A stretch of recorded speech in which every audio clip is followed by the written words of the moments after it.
Hello everyone, you all are watching ISP simplified. और देखिए, accountancy as well as industrial relation and labour laws finish है। आप देखो, मैं आपको बताता हूँ कौन कौन सी टॉपिक हम लोगों की ईपीएफओ के कॉन्टेक्स्ट में ख़त्म है। देखिए, मॉडर्न इंडियन हिस्ट्री जो मैंने आपको ऑलरेडी बताया कि 1905 से लेके 47 तक पढ़िए, उससे ज़्यादा ज़रूरत नहीं है। इसको कन्फाइंड रखिए, उसके बाद आप एक्स्ट्रा रिवीजन कर सकते हैं किसी भी बुक से, ल्यूसेंट से कीजिए या घटनाचक्र से कीजिए, कोई फ़र्क नहीं पड़ेगा। उसके बाद करंट अफेयर लास्ट 1 ईयर का फिनिश है, आई दृष्टि घटनाचक्र वाली बुक से।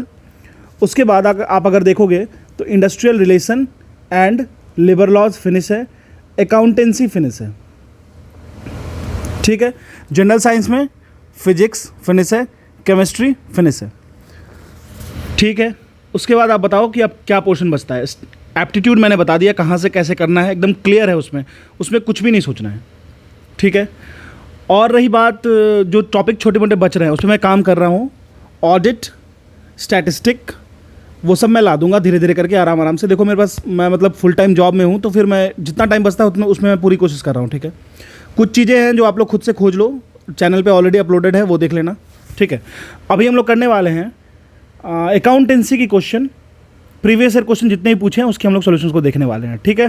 Let start with EPFO accountancy PYQ. Start करते हैं previous year question, multiple choice वाला जो आता है उसको। पहला क्वेश्चन कह रहा है, first question is which one of the following denotes gross profit. Gross profit की बात कर रहा है, मतलब क्या हुआ, बचा खुचा जो आपके हाथ में रह जाता है। जैसे माना आपने कोई कमोडिटी खरीदी X रुपीज़ में, आपने उसको बेचा Y रुपीज़ में, ठीक है। तो आपने जो सेल्स किया Y, अगर उसमें से हम लोग कॉस्ट ऑफ गुड्स जो हम लोगों ने खरीदा उसको माइनस कर देंगे तो हमें तो ग्रॉस प्रॉफिट मिल जाएगा ना। तो यही तो कह रहा है, what is the which one of the following denotes the gross profit. तो बिल्कुल क्वेश्चन आसान है, sales less cost of goods sold. Confuse नहीं होना है थोड़ा भी, ठीक है। आंसर करना है एकदम प्लेन माइंड से। मैं एक्सप्लेनेशन भी कर दूंगा, ईपीएफओ 2020 का क्वेश्चन था ये, तो देख लीजिए, एक्सप्लेनेशन देख लेते हैं। Gross profit is the profit of a business makes after subtracting all the cost that are related to manufacturing and selling its product और सर्विसेज। जो मैंने एक्सप्लेन किया सेम वही एक्सप्लेनेशन दे रखा है। क्वेश्चन नंबर 2 कह रहा है, what is the underlying accounting concept that supports no anticipation of profit but provision of all possible losses.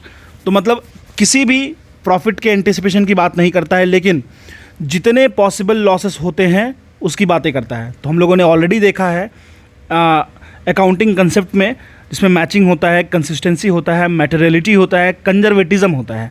तो कंजर्वेटिज्म की जब हम बात करते हैं, वो कभी भी that supports no anticipation of profit, लेकिन प्रोविजंस इसका पूरा का पूरा पॉसिबल लॉसेस पे होता है, तो वो होता है कंजर्वेटिज्म।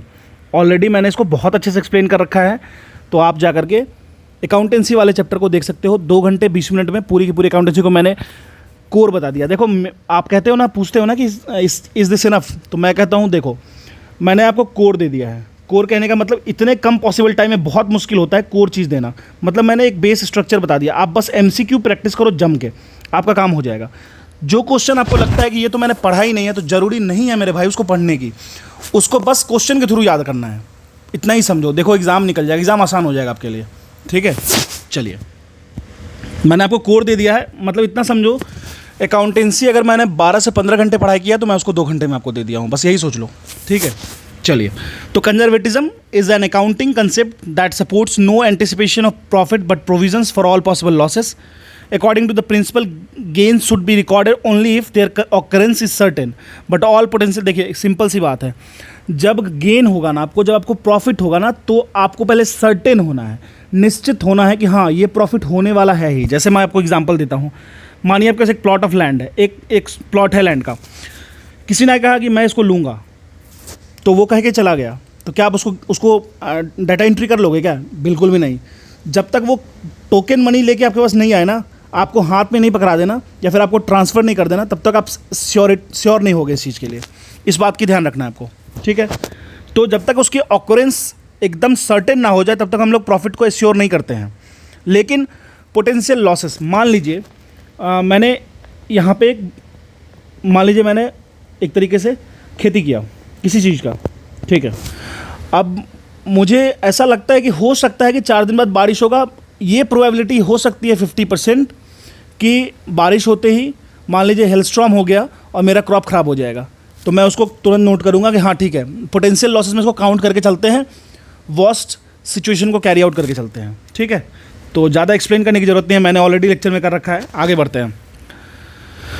क्वेश्चन 3 कह रहा है which one of the following accounting concept is applied by an entity. देखिए एंटिटी आया इसका keyword, when events such as new competitor entering in the market and rift between production unit and marketing departments are not disclosed in the books of account.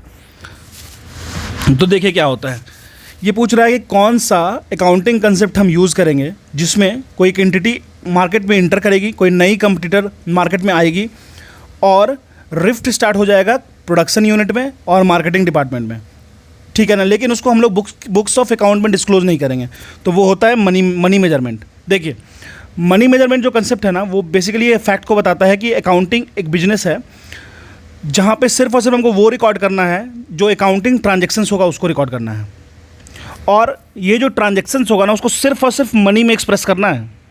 जो transactions money में हो रहे हैं उसको ही note करना है। तो अगर हम लोग बात करें जैसे नए कंपटीटर्स आ गए मार्केट में, या फिर कहीं रिफ्ट हो गया बिटवीन प्रोडक्शन एंड दो, मान लीजिए कोई इशू हो गया, थोड़ा बहुत बहस हो गया, तो इन चीज़ को डिस्क्लोज नहीं करना है बुक में अकाउंट के अंदर। सिर्फ मनी मेजरमेंट एक कंसेप्ट है जहाँ पे अकाउंटिंग में सिर्फ मनी की बात करेंगे, ठीक है। चलिए आगे बढ़ते हैं। क्वेश्चन नंबर 4 कह रहा है which one of the following concept prepares receipts and payment account. तो देखिए आपको बताना है रिसिप्ट्स एंड पेमेंट्स अकाउंट कौन प्रिपेयर करता है, तो वो बेसिकली नॉन ट्रेडिंग कंसर्न है वो। तो देखिए basically receipt and payment account के बारे में समझते हैं। रिसिप्ट एंड पेमेंट अकाउंट जो होता है वो फंक्शन करता है एक तरीके का समरी ऑफ कैश पेमेंट्स होता है एंड रिसिप्ट्स ऑफ किसी भी ऑर्गेनाइजेशन का किसी भी अकाउंटिंग पीरियड में। याद रखिएगा मैं बात कर रहा हूँ रिसिप्ट्स एंड पेमेंट्स अकाउंट का। तो रिसिप्ट्स एंड पेमेंट अकाउंट जो होता है वो फंक्शन करता है as a summary of cash payment and receipt of an organisation during an accounting period. यह बेसिकली प्रोवाइड क्या करता है, कैश पोजीशन का किसी भी नॉट फॉर प्रॉफिट ऑर्गेनाइजेशन के लिए, नॉट फॉर प्रॉफिट ऑर्गेनाइजेशन के लिए। देखिए ये टर्म आ गया ना, तो यहाँ पे जो नॉन ट्रेडिंग कंसर्न है ना वो नॉट फॉर प्रॉफिट ऑर्गेनाइजेशन के अंदर आ जाएगा। क्लियर है? चलिए आंसर हो गया अभी। अच्छा क्वेश्चन था यह। क्वेश्चन नंबर 5 कह रहा है which one of the following statement is correct about income and expenditure account. Income and expenditure account के लिए कौन ट्रू है, करेक्ट है, ठीक है। It is a real account, it is a personal account, it is a nominal account, it is a representative personal account. तो आपको पता होगा ये नॉमिनल अकाउंट होगा। कोई भी इनकम और एक्सपेंडिचर अकाउंट होता है ना वो नॉमिनल अकाउंट होता है जो कि मेंटेन होता है on an accrual basis. Accrual basis मैंने आपको ऑलरेडी बताया, इसके बारे में तो ऑलरेडी डिस्कशन हो चुका है बहुत ज़्यादा। यह क्या रिकॉर्ड करता है, हर एक रेवेन्यू एंड एक्सपेंडिचर को of a non trading organisation in specific financial year. तो याद रखिएगा जब भी हम बात करेंगे इनकम एंड एक्सपेंडिचर का तो वो हो जाएगा नॉमिनल अकाउंट, ठीक है। क्वेश्चन नंबर 6 कह रहा है which one of the following statement about trial balance. Trial balance के लिए कौन सा सही है, तो मैंने आपको बताया था JLT, journal ledger and trial balance. फिर होता है एडजस्टेड ट्रायल बैलेंस, ठीक है। तो देखिए ऑप्शन कह रहा है it is a book containing different accounts of an entity, बिल्कुल गलत। It is an statement containing balances of debtors और डेटर्स ऑफ एन एंटिटी, बिल्कुल गलत। It is an statement containing balances of debtors and creditor of an entry, बिल्कुल गलत है। Date और credit की बात ही नहीं होती है। यह एक स्टेटमेंट होता है जो कंटेन करता है बहुत सारे लेजर्स को, बैलेंसेस को एक एंटिटी बना के पर्टिकुलर डेट पे। हमेशा याद रखिएगा इस चीज़ों को। मैं आपको बताता हूँ कि ट्रायल बैलेंस देखिए जर्नल, फिर आता है लेज़र, फिर आता है ट्रायल बैलेंस, ठीक है। ये इसको कैरी करेगा, ये इसको कैरी करेगा। मतलब लेज़र में जर्नल होगा, ट्रायल बैलेंस में जर्नल लेज़र होगा। इस तरीके से ध्यान रखिए याद करने के लिए। तो ट्रायल बैलेंस जो है वो एक स्टेटमेंट है जो कि कंटेन करता है बहुत सारे लेज़र्स को, लेज़र बैलेंसेस को। एक चीज़ याद रखिएगा, किसी भी एंटिटी की बात करेगी और एक पर्टिकुलर डेट पे बात होगा, ठीक है। जैसे मान लीजिए 1 जनवरी 2023 की बात कर रहे हैं तो शाम में हम बनाएंगे ट्रायल बैलेंस उस पूरे डेट की। तो ट्रायल बैलेंस क्या है, स्टेटमेंट है जहाँ पे सारे डेबिट्स एंड क्रेडिट को डबल एंट्री अकाउंट बुक में लिखते हैं। यह एक स्टेटमेंट है जो कि कंटेन करता है बहुत सारे लेजर्स को, लेज़र बैलेंसेस को किसी भी एंटिटी की किसी पर्टिकुलर डेट पे। ये इसकी कीवर्ड है, इसको कभी मत भूलिएगा। चलिए wage paid for installation of machinery. कोई भी मशीन को आप इंस्टॉल कर रहे हो तो वो डेबिट होता है किस अकाउंट से, ठीक है, तो उसको डेबिट करते हैं किस अकाउंट से? तो बिल्कुल मशीन की बात करें तो मशीनरी अकाउंट से होगा। तो wage paid for installation of machinery is a part of the cost of the machinery, therefore it should be debited from the machinery account. When are current liabilities payable, तो current liabilities कब payable होता है? देखिए, दो तरह की liability मैंने discuss किया था ना, एक किया था करेंट लाइबिलिटीज, एक किया था non current liability. Current liability का मैंने कहा था ना कि विद इन 1 ईयर के अंदर आपको पे करना है, मतलब less than equals to 1 year के अंदर आपको उसको पेमेंट करना है। और नॉन करेंट लाइबिलिटी की greater than equal to 1 year, मतलब उसमें कोई रेस्ट्रिक्शंस नहीं है। तो current liability within a year आपको पे करना पड़ेगा। क्वेश्चन नंबर 9 कह रहा है इन द टोटल ऑफ डेब्ट, in the total of debit and credit side of trial balance the same, is the total of debit and credit balance is same. देखिए, आपको पता होना चाहिए फाइनल जो आपका स्टेटमेंट होता है ना, debit is equal to credit होना चाहिए, ठीक है। तो ये तो ऑप्शन नहीं होगा, यस ऑलवेज होगा, yes except where the trial balance is extracted at the year end. अब देखिए, एक चीज़ समझिए, डेबिट एंड क्रेडिट कब बैलेंस होगा? बैलेंस तभी होगा मेरे भाई जब वो जो हमने जो सीट बनाया है, बैलेंस शीट बनाया है, वो एकदम प्योर है, वो एकदम प्योर फॉर्म में है। प्योर फॉर्म में कहने का ये मतलब है कि एरर फ्री है, एरर फ्री है। लेकिन हम लोग हैं ह्यूमन, कभी तो हम बेईमान हो जाते हैं तो एरर कर देते हैं, कभी हमारे अंदर से गलती हो जाती है, कोई प्रेशर आ जाता है तो हो जाती है। तो एक तो समझिए, अगर क्रेडिट और ट्रायल बैलेंस दोनों अगर नॉन एरर की बात करेंगे तो करेक्ट होता है, सेम होता है। लेकिन अगर वो बैलेंस शीट नहीं है तब तो नहीं होगा ना, तो ऑप्शन बी और डी दोनों होना चाहिए, ठीक है। और एक चीज़ से देखा जाए,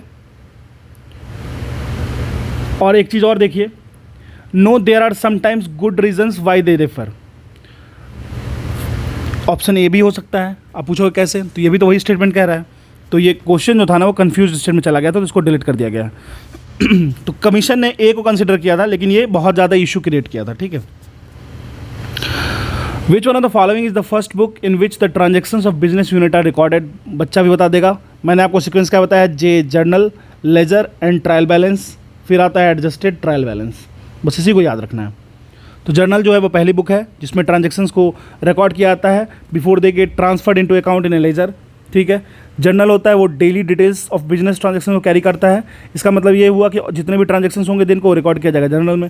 सुबह शाम तक जो बही खाता होगा वो जर्नल में जाएगा, एक बार में सारी एंटिटी बाई एंटिटी जाएगा तो लेज़र में जाएगा, और सारे के सारे का आखिरी दिन के आखिरी में एक जगह अगर हम कर देते हैं तो वो हो गया ट्रायल बैलेंस।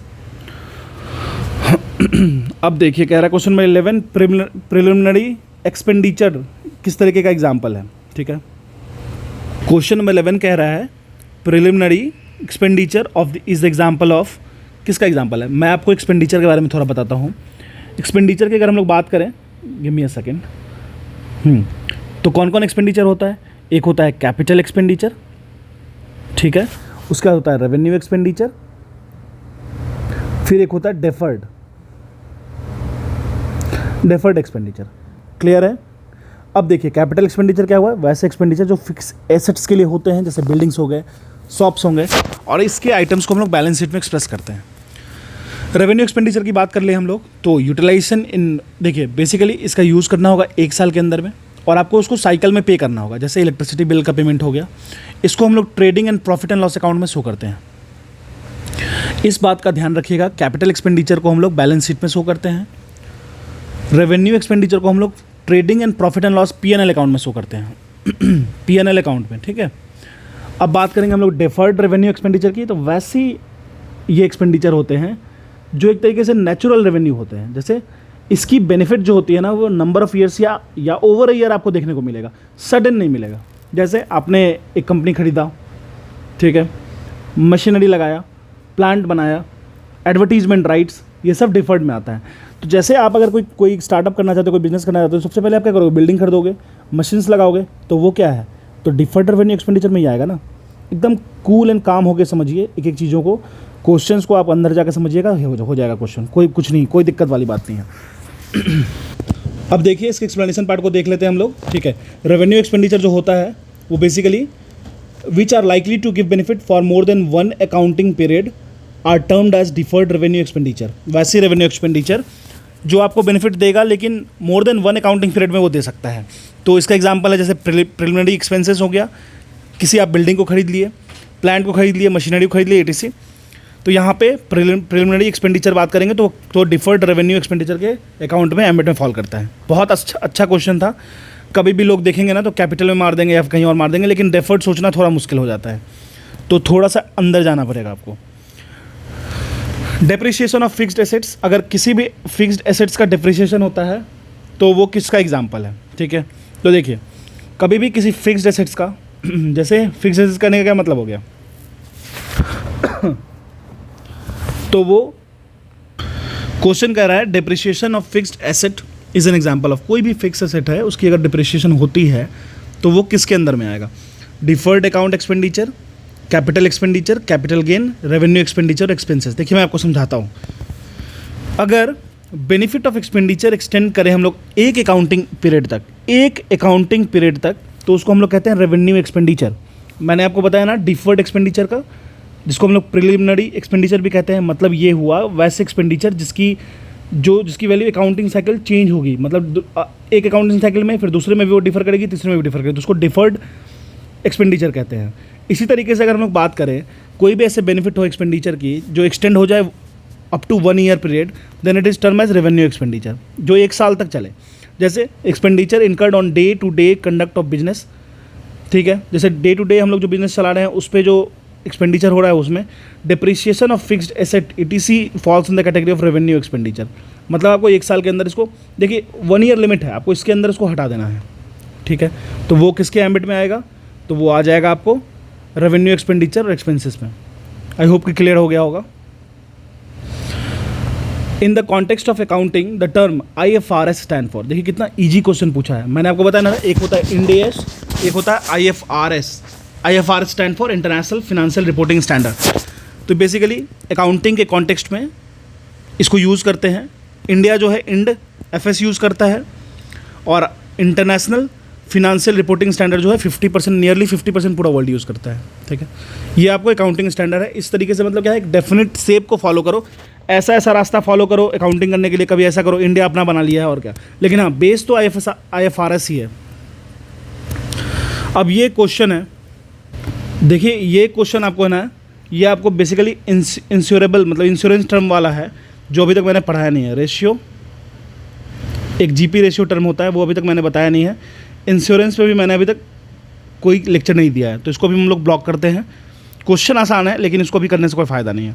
अब चलिए क्वेश्चन 15 कह रहा है income and expenditure account is, income और एक्सपेंडिचर अकाउंट जो है वो कैसा अकाउंट है। तो बिल्कुल मैंने आपको ऑलरेडी बताया है, अगर हम लोग नॉमिनल अकाउंट की बात करें तो इनकम और एक्सपेंडिचर की बात होगी। अभी कुछ देर पहले सेम क्वेश्चन चल रहा था, ठीक है। तो नॉमिनल अकाउंट की बात करें, the account connected with losses, expenditure, income और गेन, ठीक है। The account connected with losses, expenditure, income या गेन, इसको हम लोग नॉमिनल अकाउंट कहते हैं। इसको बेसिकली यूज़ करते हैं कि फिनेंशियल ट्रांजैक्शंस का एक सेट पीरियड ऑफ टाइम के लिए ये रिकॉर्ड रखेगा। अब देखिए क्वेश्चन कह रहा है लिगेसीज आर जनरली, तो लिगेसीज क्या होता है ये देखते हैं। ये बेसिकली क्या होता है, capitalised and taken to balance sheet. Legacy एक तरीके का मनी होता है या कोई प्रॉपर्टी के बारे में कहते हैं, जो कि रिसीव किया जाता है as per the will of a deceased person, ठीक है। कहते हैं ना मेरे लिगेसी को आप कंटिन्यू करना, मेरे मरने के बाद भी तुम मेरे अच्छे कर्मों को याद रखना, ठीक है। तो वो एक तरीके का लिगेसी हो गया। तो बेसिकली यह एक, लेकिन ये लिगेसी क्या होता है, यहाँ गुडविल वाला लिगेसी नहीं हो रहा है, यहाँ पे या तो मनी के फॉर्म में होगा या प्रॉपर्टी के फॉर्म में होगा, ठीक है। तो एक लिगेसी जो होता है वो मनी या प्रॉपर्टी के टर्म में होगा, जो कि रिसीव किया जाएगा एज अ विल एक बनाया जाता है मरने वाले आखिरी में जो बना के जाते हैं उनके लिए, किसी के लिए अपना प्रॉपर्टी को अपने नाम किसी के नाम कर दिए या फिर अपने मनी को किसी के नाम कर दिए, तो वो होता है। तो लिगेसी जो होता है ना वो बेसिकली कैपिटलाइज किया जाता है और इसको बैलेंस शीट में डाला जाता है। Capitalised and taken to the balance sheet, मतलब मरने के बाद भी उसको बैलेंस शीट में डाल दिया जाता है, ठीक है। ये क्वेश्चन काफ़ी इंपॉर्टेंट था, इसको याद रखिएगा। The abnormal loss on consignment is credited to, अगर मानिए कोई लॉस हो गया कंसाइनमेंट में तो उसको कहाँ पे क्रेडिट किया जाता है, ठीक है। तो प्रॉफिट एंड लॉस अकाउंट में, consignee account, consignment account, income and expenditure account. देखिए ये तो नहीं मारिएगा, ये भी नहीं मारिएगा, लेकिन इस दोनों में कंफ्यूज हो जाइएगा। तो याद रखिए कंसाइनी अकाउंट क्यों होगा, यहाँ पे कंसाइनमेंट की बात हो रही है ना कि क्रेडिट कहाँ पे होगा, वो तो कंसाइनमेंट अकाउंट में होगा। तो ऑप्शन सी हो जाएगा हमारा करेक्ट आंसर। अब देखिए जो एबनॉर्मल लॉस होता है ऑन कंसाइनमेंट वो क्रेडिट होता है कंसाइनमेंट अकाउंट में। कंसाइनमेंट अकाउंट होता है वो एक तरीके का अकाउंट होता है for goods that is sent to a person or company that is not the owner but is responsible for selling them or returning them to the owners if they are not sold, ठीक है. The value of goods that are sent on consignment are charged to the consignment account. सीधी सी बात है. मैं अगर मान लो किसी 1000 pair of जूता बना के किसी कंपनी को भेज रहा हूँ, तो ये कंसाइनमेंट वो बेचेगा, वो बेच के जो प्रॉफिट होगा वो मुझे रिटर्न करेगा, जो मेरा शेयर होगा, बिल्कुल होगा. तो ये कंसाइनमेंट अगर बीच में कहीं डूब जाता है ना, तो उसको हम लोग कंसाइनमेंट अकाउंट में ही रेट करेंगे, ठीक है. क्वेश्चन नंबर 18 कह रहा है when goods are purchased for the joint venture. अब देखिए जॉइंट वेंचर की बात हो रही है. When goods are purchase for the joint ventures the amount is debited to. तो अमाउंट कहाँ से डेबिट होता है? तो बेसिकली देखिए जॉइंट वेंचर अकाउंट होगा, ज़्यादा सोचना ही नहीं है. अगर जॉइंट वेंचर गुड्स डेबिट हो रहा है तो जॉइंट वेंचर अकाउंट होगा, ठीक है. अब देखिए अभी जस्ट हम लोगों ने जो क्वेश्चन देखा था ना ग्रॉस प्रॉफिट का, जीपी का, वो सेम क्वेश्चन रिपीट हुआ है. अब देखिए हालांकि ये क्वेश्चन तो बहुत आसान पूछा है, देख लेते हैं. बेसिक है, कह रहा है रेट ऑफ ग्रॉस प्रॉफिट. तो ग्रॉस प्रॉफिट का रेट दे रखा है 25%, ठीक है, on cost of goods sold sale. अब देखिए कॉस्ट ऑफ गुड्स सोल्ड, अब सेल्स कितना दे रखा है? सेल्स दे रखा है 20 लाख, ठीक है. अब देखिए मान लीजिए 25% प्रॉफिट है ग्रॉस प्रॉफिट पे. तो अब देख लो अगर सीपी को आप मान लो 100, तो एसपी क्या हो जाएगा? 100% मान लो तो ये हो जाएगा 125%. तो 125/100 इंटू सीपी कह सकते हैं हम लोग. 125% पे बेचे हो आप, तो आप इसको इस तरीके से एक्सप्रेस कर सकते हो ना. जैसे मान लीजिए सेलिंग प्राइस क्या दे रखा है? सेलिंग प्राइस दे रखा है, टोटल सेल्स कितना है? ₹20 लाख, 20 लाख है, ठीक है. अब देखिए सीपी क्या हो जाएगा? 125/100 into CP equals to 20 lakh. अब यहाँ से आप सीपी निकाल लीजिए. सीपी निकालिएगा तो 1 लाख, 16 लाख आ जाएगा. कॉस्ट प्राइस हो गया आपको 16 लाख रुपये. कॉस्ट प्राइस 16 लाख हो गया और सेलिंग प्राइस 20 लाख हो गया. दोनों को डिफरेंस करेंगे, 4 लाख रुपये का प्रॉफिट हुआ ना. क्वेश्चन आसान था, बहुत आसान था, बच्चा वाला. अब देखिए क्वेश्चन नंबर 20 कह रहा है branch account under debtor system is. अब देखिए डेटर सिस्टम आपको मैंने नॉमिनल के बारे में ऑलरेडी समझा चुका है. नॉमिनल कहने का क्या मतलब होता है? Expenditure and debtor. Branch account जो होता है ना, वो आता है डेटर सिस्टम के अंदर, उसको ही हम लोग नॉमिनल अकाउंट कहते हैं, ठीक है. तो ये हो जाएगा nominal. Under which schedule of the companies act, कौन सा कंपनीज एक्ट है 2013 के according the formats of financial statement are prescribe. तो फिनेंशियल स्टेटमेंट का जो फॉर्मेट था उसको प्रिस्क्राइब किया गया, तो वो था आपको शेड्यूल 3 के अंदर. Schedule 3 of the companies act 2013, ये याद रखिएगा. अब कह रहा है in the absence of any provisions in the partnership agreement. अब देखिए यहाँ कंडीशन क्या कह रहा है कि पार्टनरशिप एग्रीमेंट में कोई प्रोविजंस नहीं है. प्रोविजंस किसका नहीं है? कोई पार्टनरशिप डीड नहीं है, कोई एग्रीमेंट नहीं है. मैंने इस पर कंडीशन बता रखा है already. Profit and losses are shared by the partner, बिल्कुल इक्वली 1:1 के रेशियो में बांटते हैं, ठीक है. बच्चा वाला क्वेश्चन है. तो ये हो गया अभी तक जितना भी अकाउंटेंसी में क्वेश्चन पूछा है 2020, 17, 18, 19, 20 वाले, मतलब जितने ही पेपर हुए हैं वहाँ तक, ये हो गया आपको अकाउंटेंसी का क्वेश्चन. इसी तरीके से आप बोलोगे तो और भी सब्जेक्ट्स का देख लूँगा, कोई इशू नहीं है. लेकिन अगर आप ये देख रहे हो और आपने लेक्चर नहीं देखा तो एक बार लेक्चर देख लीजिएगा. बहुत शॉर्ट टर्म में मैंने कोर दे दिया है आपको, ठीक है. So thank you.